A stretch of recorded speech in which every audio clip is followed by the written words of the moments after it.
İyi günler YouTube sever arkadaşlarımız. Bugün de Altınordu Öceli köyündeyiz. Burada fındık bahçesinde şu anda bir budama yapacağız. Bu budamasını kış budaması yapacağız arkadaşlar. Verim budaması. Budamalar 3 çeşit budama çeşidi var. İlk önce bir şekil form budaması. İşte şu gördüğünüz genç dalda bir form budaması yapacağım. Ondan sonra verimlilik açısından kış budaması, bir de yaz budaması var arkadaşlar. Yaz budamasına gerçi şu anda yukarıda ışkını alıyorlar. Işkın alma işlemlerine yaz budanması deniyor. Yaz budanmasındaki en büyük özellik fındığın su ihtiyacını genç ışkınların almaması, besin kaynaklarını almaması ve fındığın verimini artırmak amaçlı kullanılır. Ve alınan fındıklar, bunlar genelde Temmuz ayında aslında kesilmesi lazım. Kesilip ocağın içerisine konması lazım. Ama kendisi tabii ki birçok bahçesine sahip olduğu için bunu bu şekilde kesip ocağın dibine koymuş durumda şimdiden. İbrahim Hamdi'nin bahçesinde bakın ilk önce dal budamasında ise arkadaşlar görmüş olduğunuz dal birbirine girmiş durumda. Ocağında 2, 4, 6, 7, 8, 9, 10 tane dal var. Şimdi bir iki tane de dalları hem arızalı hem de bakın birbirine girmiş olan şu dalın şurada arızası var. Keserken bakmış. Bakın şu gençte de var. Ve o genci dipten kesecek. Ama burada bu bahçede daha önceden yapılan hata greviyle kesilmesi. Arkadaşlar hiçbir dalı greviyle kesmeyin. Görmüş olduğunuz el testeresi. Bakın şu şekildeki el testeresiyle muhakkak kesin. Ve bunu dibinden belli bir açıyla, hafiften bir açıyla, su kalmaması için ve mantar oluşumunu sağlamaması için yapmak lazım. Şu kesilen kökleri de İbrahim abicam, bunları da kesmen lazım. Çünkü bunlar mantar oluşumu yapıyor. Bu kökler buradaki ağaçlara ayrıyeten etki yapıyor. 2 senedir bak. O zaman lütfen onları da alalım. Şimdi ben bir yandan sizlere kış budaması, yani verim budamasını göstereceğim. Bunu bağ makasıyla yapabilirsiniz. Bu tip budamayı arkadaşlar bahçenizin 5'te birini 5 seneye yayarak yapabilirsiniz. Durumunuza göre biraz vakit alan bir uygulamadır ama verimde müthiş bir şekilde verim artırır. Size doğal yolla kırılmış olan dal gördüğümde ise o dalları da göstererek verimin artışını nasıl sağladığını, sürgünlerin nasıl geliştiğini o konularda ayrıyeten bilgi vereceğim. Ayrıyeten şunları da söyleyelim. Hangisi ürün veren, fındık veren, hangisi yaprak veren olayını anlamak için fındığını, bakın arkadaşlar şu şekilde göstereyim. Gerçi burada karanfilleri de çıkmış durumda ama ben size ayrıyeten göstereyim. Şöyle elimi de arkasına tutarak. Bakın arkadaşlar şuradaki görmüş olduklarınız şu tomurcuklar. Bir karanfili de zaten belli ucunda, bakın şu yanda. İbrahim amca dur. Bir gazaya da mahsul oldu. Görmüş olduğunuz bu şuradaki tomurcuk arkadaşlar. Şu tomurcuk. Şöyle netleştireyim. Şu tomurcuk arkadaşlar fındık verecek olan tomurcuktur. Nasıl anlıyoruz? Gerçi bunda karanfil olduğu için net bir şekilde görebiliyoruz. Doğmaya başlamışlar. Bakın bu ışkında aşırı bir şekilde fındık var. Fındıkla yaprağı nasıl ayırt edebileceksiniz arkadaşlar? Bakın şu dipteki gelen yaprak arkadaşlar sadece. Bakın bir bunun boyutuna bakın. Ne kadar daha küçük. Bir de fındık ürünü verecek olan, mahsul verecek olan tomurcuğa bakın ne kadar daha büyük. Fındık ve mahsulü verecek olan tomurcuklar genelde büyüktür. Yaprak olanlar küçüktür. Bu şekilde ayırt edebiliyorsunuz. Bakın şuradaki şu tomurcukta daha calık açmamış ama fındık verecek arkadaşlar. Şurada görmüş olduğunuz bakın fındıkları da belli konumunda. Yani fındık artı yaprak verecek. Böyle söyleyeyim. Bakın şu mesela bir yaprak oluşacak şunda. Bakın şunda, şu ucdakinde bir fındık olacak. Şimdi bir şekil budamasına geçelim. Bu bir daha calık genç bir daldan ziyade bakın şuradaki şu ışkın daha genç. Artık bu bir mahsulle binmiş. Tamamen her ne kadar genç de olsa. Bakın şimdi biz onu yapalım. İbrahim abi ben halledeyim onu. Şunu bakın böyle bu şekilde kesmeyin arkadaşlar. Bunu muhakkak dipten alın. konumunu kesin. Şunları alıyoruz. Şu alt seviyesinden kendisini besinine harcayacak olan, bakın şu şekilde dağılacak tomurcuk olmuş. Onları da alıyorum. Belli bir boya kadar, 40 santimetrelik boyuna kadar alıyoruz. Bu niçin? Bu dibinin, ocak dibinin de ışık görebilmesi için diye söylenir. Aslında bu olay şöyle ocağa uzaktan ağrı bakıldığında bir açılım yapması için dışa doğru, dalların dışa doğru açılımı yapıyoruz. Şimdi biz dalların ucunda da gövdesinde de aynı şekilde dışa açılım, içe açılım yapmadan, dolayısıyla ocağın içinin güneş ışığını görebilmesi. Ocağın dibinin görmesi önemli değil arkadaşlar. Ocağın iç kısmının güneş görebilmesi önemli. Yani güneşin doğudan doğup batıdan batmasından dolayı her tarafına eşit miktarda ışık alabilmesi önemlidir. Işık aldığı takdirde fındığın kimisi olgunlaşıp kimisi olgunlaşmama gibi bir olay olmamış oluyor. Dolayısıyla aynı zaman sürecinde gelişimlerini de sağlamış oluyor. Bakın şimdi şu fındık. Orada İbrahim Bey de tabii ki yanlış kesimlerini kaldırıyor. Bakın çürümeleri de meydana gelmiş. Şimdi bu fındıkta şu gencin durduğu alanına göre bakın şurada içeriye giden bir konumu var. Şu yerde. Şu genç dalını alıyorum arkadaşlar. Ve aradan belli bir mesafesini açıyoruz. Bakın şurada da şu kapsamında 2 tane gelmiş olanı var. Şunun şu kapsamını şurada kesiyorum. Buradan yönlendiriyorum. Bakın bunun şu yerinde gelişiminden bu tarafa doğru kayabilmesi için, benden tarafa doğru gelmesi için bakın şurada bir tomurcuk var. Tomurcuğun dibine yakın arkadaşlar. Şurada dibine yakın bir şekilde kesiyorum. Ondan sonra bakın şu uçta 2 tane dalı var. Yan yana gelmiş olan. Şuradaki görmüş olduğunuz ışkın bu tarafa doğru gelişebilmesini sağlayacak. Bir de öbür tarafa gelen bakın şurada bir tomurcuk var. Dolayısıyla bunun dibinden, şunun dibinden alıyorum. Bu tarafa doğru gelişecek. Bu da benden tarafa doğru, yani şu anda kameranın olduğu tarafa gelişmesi için onu da kesmiş oldum. Şimdi bunda tabii ki şu 3 sürgünde her ne kadar bakın ne güzel de fındık da gelişmiş. Ama bunun şekil verebilmemiz için, bunun da içe doğru gitmemesi için ocağın, bakın bir daha özellik bir daha söyleyelim. Hiçbir zaman keserken arkadaşlar fındık veren mahsulün dibinden kesmemeniz lazım. Şuradan, şu dipten kesmeyeceğiz. Niçin? Burada şu anda bu fındık vermek üzere. Fındık verdiği zaman buradan kesersek burası kuruyor arkadaşlar. Yaprak olan kısmından kesmemiz lazım. Dolayısıyla bakın diğer yaprak kısmı şurada dibine yakın yerden, o zaman mecburen bu dipten kesiyorum burayı. Şurada görmüş olduğunuz şurada 2 tane bir gelişimle bunu etkilediği için şunu baştan otomatikmen belli bir açıyla şuradan kaldırıyorum. Birbirlerine de temas etmemeleri için. Dolayısıyla rahatlattık. Bakın şurada da şunun dışa gelişim için şuradan kesiyorum. Burada bir tomurcu vardı. Bu tarafa gelişecek. Yukarıdaki benden tarafa, bu taraftaki öbür tarafa doğru gelişecek. Bu arkadaşlar bir şekil budaması olarak burada görmüş olduğunuz bir şekil budamasını yapmış olduk. Bir de şimdi asıl olaya geçelim. Kış budamasına. İşte yaşlı bir dal. Evet. İbrahim abim tabii ki bizi izleyerek belli bir kapsamda algıladı. Hangisini almamız? Bu bakın diğer ocağın içine doğru gittiği için baştan onu kaldırıyoruz. Şu gövdenin alt kısmındaki gelen bu ışkınları da alıyoruz arkadaşlar. Bunun işine zarar veriyor. Bakın sadece şurada şu küçük ışkını bıraktım. Buradan ileride bu eğer sürerse, büyük bir sürgün olarak yaratırsa, gelişirse çok güzel bir olay olmuş olacak. Şu terse dönen, özellikle dalda ters tarafa doğru dönen, yani geri dönmüş olan. Bakın şu şekilde şurada geri dönmüş arkadaşlar. Bu geri dönenleri asla bırakmıyoruz. Şu yana doğru geldiği için burayı kesiyorum. Şöyle. Birbirlerine temasta olan kısmını asla bırakmıyoruz. Onları alıyoruz. Bakın birbirlerine girmiş. Alıyorum. Aşağıya dönenleri alıyorum. Aradan kesiyorum.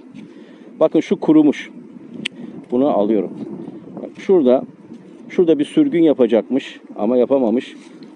Bunun dibine yakın yerinden alıyorum. Diğerlerini de kesiyorum. Bakıldığı zaman ilk başta ya ne yaptı dal bırakmadı gibi görebilirsiniz ama hayır arkadaşlar değil. alt gelen, dalın altında gelen kapsamdaki dalları alıyoruz. Onlar verimi tamamen düşüren dallar olmuş oluyor arkadaşlar. Bakın şimdilik bunun gövdesinde bir budama yaptık şu anda. Şimdi geliyoruz. Bakın şurada bir geliştirdiği bir dalı var.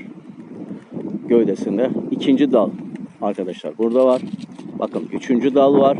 Bakın şurada kesildiği için gelişmiş bu. Üçüncü dal var. Şurada dördüncü dal var. Ondan sonra da şurada uçta şeklini yapacağız. Bakın diğer ocağa aşırı şekilde yanaşmışlar. Birbirleriyle temas halindeler şu yerde. Bakın bu teması bir kere baştan kesiyorum. Birbirlerine değmemesi için karşı ocağının bu dalını aldım. Rüzgar, bunu niye alıyoruz? Rüzgar ve sesi. Bakın zaten rüzgarlı bir havadayız. Dallar sürtünerek karanfillerin, fındık karanfillerinin hem dökülmesine hem de püsküllerin dökülmesine vesile oluyor. Dolayısıyla fındığın hem tozlaşmasını engelliyor hem de karanfillere dökülerek mahsulün yok olmasına vesile oluyor arkadaşlar. Bunlar önemli. Bakın şimdi bu dalda şu görmüş olduğunuz dal geriye doğru gelmiş bakın. Gelişimini aslında güzel yapmış ama maalesef geriye doğru geldiği için bunu bir kere kesiyorum. Yine ana gövdede hareket. İlk önce ana gövdede hareket ediyorum. Ana gövdeyi temizliyorum arkadaşlar. Ana gövdeyi temizledikten sonra diğer yerlere geçiyorum. Şöyle kuruyanlarını çıkartıyorum. Aşağı dönüklerini alıyorum. Dalların alta dönük olan hiçbir şeyi bırakmıyorum. Terse dönüşleri kesiyorum. Şimdi tekrardan şekillenmesi için dalın kesiyoruz. Her ne kadar dalın sürgününü bu uçtan keserseniz, yani ne kadarlık bir mesafede keserseniz süreceği sürgün o sene o kadardır. Ne kadar aşağıdan geriden keserseniz o kadar fazla sürgün sürer arkadaşlar. Bu genel bir kaydedir. Mesela bakın şimdi şurada bu şekilde bir gelişim var. Şimdi bunun ikisinden birini almam lazım. Bir tane de şuradan yukarıya dönen var. Ben burada tercihimi şu yönden, bakın şurada tomurcukları bol miktarda olduğu için şu dipten alıyorum arkadaşlar. Şu görmüş olduğunuz küçük sürgünün de ucundan alıyorum ki buradan da ayrıyeten şekillensin diye. Evet. Bunu da şuradan alıyorum. Şuradan uçtan bakın arkadaşlar şurada bu kısmı kurumuş. Bunu alıyorum. Şuradaki sürgün gelişecek. Onu bırakıyorum. Şuradaki dalın buraya çok yakın olduğu için bunu şuradan kesiyorum. Büyük olan. Şuradan uçtan tekrardan vermesi için bırakıyorum. Şu geri dönmüş. Burayı alıyorum. Bakın şu üstte iki tane var yan yana giden. Bunların olmaması gerekiyor. Dolayısıyla güneş ışığını birlikte paylaşacakları için onu da kaldırıyorum. Bakın orada temas halinde. Bunun artık kesip belli bir açıdan şuradan kesip yok ediyorum. O kısmını da. Şurada arkadaşlar tekrardan bir oluşum var. Bakın şurayı da alıyorum. Temaslarını engelliyorum. Şurada var bir durum sıkıntılı. Evet.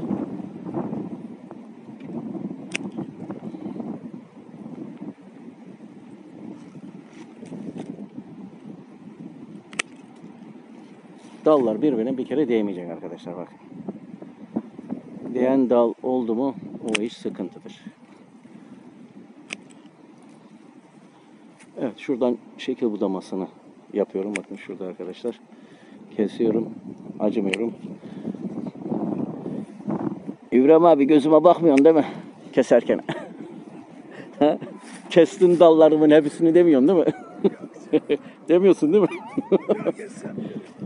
Evet İbrahim abi bu noktada bilimsel gelişmelere açık olan bir insandır. Şey yapmaz. Evet geldik şimdi yan dalları şekillendirmeye arkadaşlar.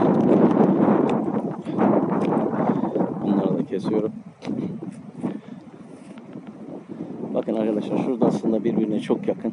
Eğer ki ben bunu buradan kestiğimde bu tarafa doğru gelecek bakın.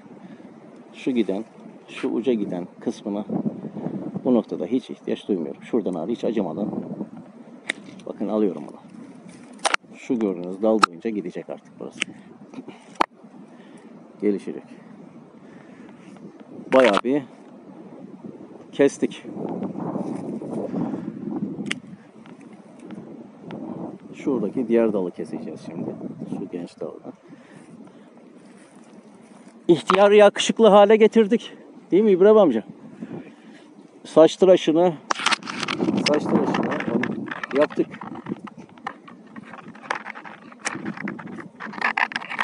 Evet. Uçlarındaki arkadaşlar sürgünleri de aldık ki orada taç şekillenmesini yapacak. Ağaç oradan tekrardan form kazanacak. Bakın uçlarda da aldık. Ve bunların her aldığımız uçlarında sürgün sürecek. Bakın şimdi bu yaşlı olan sadece tek dal olarak gösteriyorum.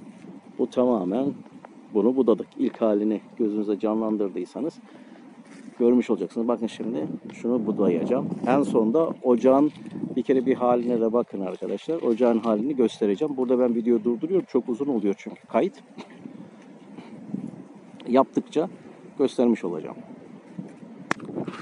Evet arkadaşlar. Görmüş olduğunuz ocakta tamamen budama işlemini yaptık. Buna kış budaması, verim budaması deniyor. Tekrarlayalım. Baştan ağrı. Niye bunu kışın yapıyoruz? Fındıklar kışın uyku dönemine giriyor arkadaşlar. Bir 10 gün kadar uyuyor. 10 gün sonra tekrardan fındıklar uyanıyor ve faaliyete başlıyor. Bu sürecin içerisinde yapraklar açmadığı için dalları çok daha net görüyorsunuz arkadaşlar. Birbirlerine temas halinde olanları, ters dönmüş olanları, hangisi dalın çıkartılması gerektiğini, yani aradaki küçük dallardan bahsediyorum. Aşağıdaki dal olarak bahsetmiyorum. Çıkartılmasını çok daha net görüyorsunuz. Ve ayrıyeten kışın dalların uyanmadığı için kendine onarma işlemini daha iyi yapıyor. Yani su akışı olmamış oluyor. Bir ağlama derler buna ayrıyeten. Topraktan aldığı su ve besini gövdesinden çıkartarak atma işlemini yapmamış oluyor arkadaşlar. Bir nevi o açıdan da kışın yapılır budamalar. Birkaç tane daha sebepleri vardır. Benim aklıma gelen şu an için ilk etapta bu. Şimdi burada tekrarlarsak ilk başta ne yaptığımızı, 3 tip budama vardı. Bakın şu gençte, şu görmüş olduğunuz genç fidanda şekil budaması yaptım arkadaşlar. Ne yaptım bunu? Şuradan taçlanması için uç kısımların yönlendireceğim yöne göre, bakın arkadaşlar şunun şu kısmından göstereyim. Şu yöne yönelmesi için buradan kestim. Niye? Burası bakın tamamen bir boş konum var. Bakın diğer tomurcuk ise şuradan kestim. Şu taraftan bu yana doğru yönelecek. Burası bir açık bir alandı. Alanın açıklığına göre arkadaşlar kesmem gereken tomurcuğun yönlerini belirleyin. Bakın zaten şöyle de bir özellik vardır. Şuradan göstereyim. Bakın bir tomurcuk burada, diğer tomurcuk burada. Bu tarafa gitmesini istiyorsanız buradan kesersiniz. Bu tarafa gitmesini istiyorsanız buradan kesersiniz. Şekil yönlerini de değiştirirler. Yani dalın yukarısında, aşağısında, yan tarafında her yönüne böyle eksensel dönerek tomurcuklar olduğu için hangi yönde bırakmak istiyorsanız size böyle bir kolaylık da sağlıyor. Böyle bir güzellik sağlamış oluyor. Ve daha başka ne yaptık arkadaşlar? Dalların arasında kimi dalların arasında sık gelmişliği vardı. O sık gelen dalları da kestik. Niye? Bakın bu dalla bu dal arasında bir mesafe bırakıyorum. Burada gelen bir ışkın varsa bunu alıyorum. Niye? Buradan güneş vurduğunda arkadaşlar buraya da gelebilmesi için, bu alt dala da gelebilmesi için, bunu da besleyebilmesi için, güneş ışığını görebilmesi açısından bu ortadaki dala ihtiyaç yoktur arkadaşlar. Bunu görmesini engelliyor. Görmesini engelleyince ne oluyor? Buradaki oluşan fındık erken oluyor, bu fındık geç oluyor. Bu neye sağlıyor bu sefer? Siz bu olgunlaşmış fındığı toplarken randıman kaybı olmazken ama bunda hem randıman kaybı oluyor hem de tamamen olgunlaşmadığı için fındığın alfa toksin oluşmasına sağlıyor. Yani tamamen içi biraz daha çiğ kaldığından dolayı çürümesini erken halde sağlamış oluyor. Bu da ülkemize ayrı bir kayıp sağlıyor arkadaşlar. Kayıp olduğundan dolayı arasındaki açının da açmak gerektiğini ve bunun eğer mümkünse 360 derecedir bir dairenin etrafı. Bunları 120 derece açılarla bakın burada, şurada ve öbür tarafında kalmak üzere sağlamak gerekir. Bütün budamanın ana kaidesinden bir tanesi budur arkadaşlar, özelliği. Ve diğer başka alt gövdesinden başlayarak belli bir 40 santim kadar mesafesine kadar hiçbir şekilde dal bırakmadık. Niye? Bu besin kaynağını, topraktan gelen besin kaynağını burası alacak. Ama yukarıda asıl yapraklar bu yukarıda olacağı için aşağıya besleyemeyeceğinden dolayı güneş ışığı, dolayısıyla burada hiçbir şekilde dal oluşumuna izin vermiyoruz arkadaşlar. Oluşumu yukarıda başlıyoruz. Niye? Burası bir bütün ağacın alt gövdesi diye kabul ediyorsunuz bu kısmını. O yüzden dolayı burada bırakmıyorsunuz. Ondan sonra bakın sağa sola doğru genişlediği için açı genişliyor. Dairesel değer genişlediği için olayda burada dallanmasını sağlıyorsunuz. Aşağıdaki birbirlerine daha yakın, bakın yukarıda geldiği zaman açı genişliyor. Görüyor musunuz açı? O yüzden dolayı 40 santimden sonra 50 santimden sonra yukarıdan itibaren dallandırıyorsunuz. Bir de fındık bahçelerinin arasında yürümenizi engelliyor. Eğer ki aşağıdaki dal bırakırsanız bahçeyi temizlerken sıkıntı yaratıyor, toplarken sıkıntı yaratıyor. Çünkü görmeleri engelliyor fındığın alt kısımda kaldığı için. O yüzden dolayı bir 50 santim kadar olan yerde bir kere o dalları da alıyoruz arkadaşlar. Onun dışında dalda ise bir kere kesinlikle gövdede ters döndüyse, geriye dönüş varsa onlara kesinlikle affetmiyorsunuz. Onu alıyorsunuz. Bir de daldaki ışkınların, eğer ki ışkınlara demeyelim de sürgünlerin gelişiminin kuvvetli ya da zayıf olduğunu şundan anlayabiliyorsunuz. Bakın şimdi buradaki kalınlığıyla bakın uca geldiği zaman ki sürgün gelişimini görüyor musunuz arkadaşlar? Ne kadar zayıf yapmış. Ben size kuvvetli sürgün vermiş olan bir başka ferdi de göstereyim. Burada ben bir videoyu durdurayım, onu bulayım. Bakın buradaki kalınlığına bakın arkadaşlar. Bakın ve uzunluğuna bakın. Sürgünün yaptığı uzunluğu ve kalınlığına bakın. Ne kadar zayıflamış. Demek ki kendini onarması, yenilemesi bu kadar zayıf bir dalmış. Halbuki baktığınız zaman genç bir dal, ihtiyar bir dal değil. Niçin? Budama yapılmadığından dolayı veya besinsel değeri verilmediğinden dolayı olabilir. Şimdi gelişmiş olan, güzel gelişmiş sürgün vermiş olan bir dal göstereyim. Burada durdurayım bir. Bakın arkadaşlar, burada bir kesim yapılmış, görüyor musunuz? Bakın bir kesilmiş ve yanından hemen yine bir ışkın gelmiş. Bakın ışkının bir kere kalınlığına bakın. Bakın tek seferde gelmiş. Bakın hiç ucu bile ne kadar kalın. Bakın ve sürgünün uzunluğuna bakın. Bu 1 senelik sürgün arkadaşlar. Pardon 2 senelik. Şuradan kısmında 1 sene, bundan sonrası da 1 sene. Bakın 1 senede yaklaşık attığı santim boyu şöyle bakarsak 60 santim sürgün sürmüş. Tabii ki bunu da bir de şekillendirildiği zaman çok güzel fındığa binecek, gelecek sene. Hatta binmiş bile, bakın arkadaşlar burada tomurcuklarında fındık püskülleri de var kimi yerlerinde. Evet, başka bir iki örnek daha göstereyim. Bak arkadaşlar, şimdi bir dal göstereyim. Görmüş olduğunuz dal gayet orta yaşta bir dal.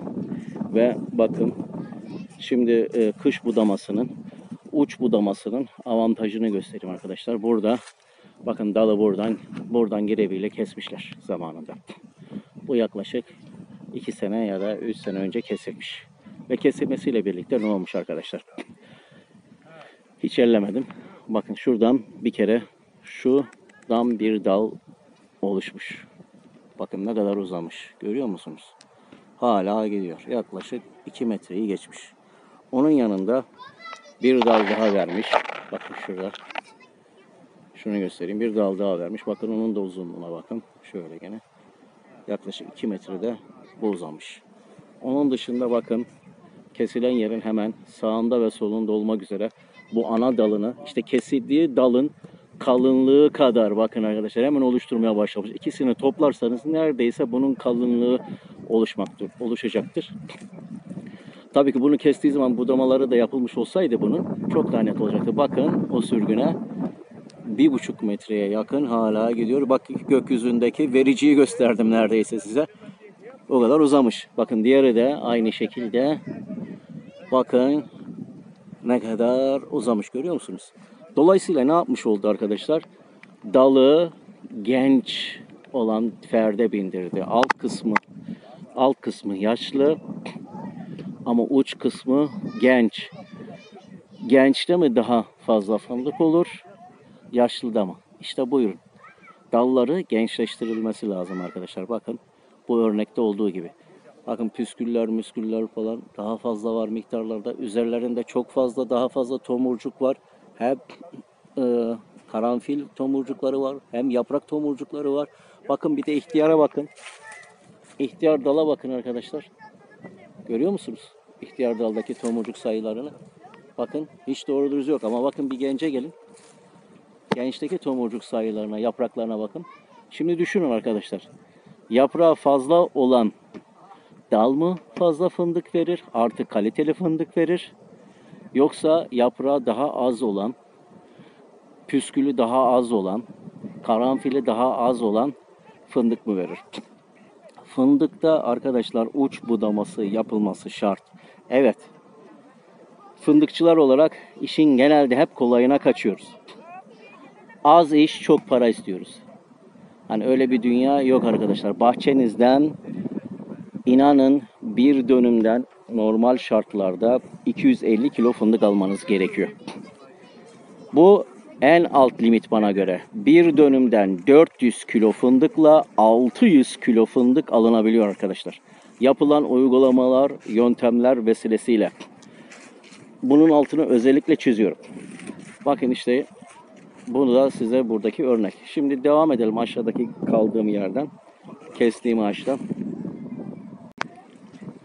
İbrahim abimizle bakın fındıktan aldığı ürünleri tekrardan fındığa geri vererek kapsüllerini de dökerek hayvan gübresiyle karıştırarak altın hayvan gübresi üzerine de fındık kapsülünü de bırakarak buradaki organik maddeyi zenginleştirip artı su tutma kapasitesini de artırmış.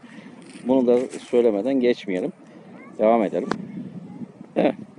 Bakın ondan sonra ne yapıyoruz arkadaşlar dallarımızda? Dallarımızda birbirlerine değecek olan, temas olanların onları kesiyoruz arkadaşlar. Onları alıyoruz. İlk önce onu da belirteyim. Ana gövdede temizliğini yapıyoruz. İlk önce ana gövdede uygun görmediğimiz dalları bir kere alıyoruz arkadaşlar. Ondan sonra ikinci aşamada dallarda birbirlerine teması olanlar varsa onları çıkartıyoruz. Ondan sonraki aşamada dalın ucuna doğru geliyoruz. Yön şeklini veriyoruz. Orada taçlanması açısından, orada tekrardan şekillenmesi açısından uçlarını kesiyoruz arkadaşlar. Dolayısıyla ondan sonra dalı tekrardan bir bırakıyoruz. Şöyle geri çekiliyoruz. Aynen bu konumda olduğu gibi. Şöyle bir daha tekrardan bir bakıyoruz. Bir yerine daha bir şey yapmamız lazım mı diye. Yapmanı görmediğimiz takdirde artık ocağa da bir bakıyoruz. Bir genel bakış. Ondan sonra ocağımızı terk edip gelecek sene ki mahsulüne sürgünlerin gelişimini izliyoruz ve gördükçe fındığı dalda seviniyoruz. Bakın şimdi yapılanla yapılmayan ocağı göstereyim arkadaşlar. Şimdi bir geri çekiliyorum. Şöyle bakın. Şöyle şu dala bakın arkadaşlar. Karman çorman, Arap saçı gibi. Ama şimdi gelin aynı ihtiyar olan aynı konumdaydı. Bakın aynı konumdaki ihtiyar dalı şekillendirdik, süsledik, püsledik. Daha genç gösterdik. Bakın arkadaşlar. İşte olay budur. Çıkanlara bakın. Tabii çıkanları da şöyle bir toparlarsak, toparlayıp da göstereyim. Yani bu dalın fazladan taşıdığı, dalı beslediği dalı da görün arkadaşlar. Onları da bir toparlayıp böyle göstereyim ben size. İşte bakın arkadaşlar. 1 Ocak'tan çıkan dallar kesti. Tabii ki alabildiklerimi getirdim, bir araya getirdim. 2 tane de fazla dalı olduğu için büyük dalı. Onu da kesmiştik.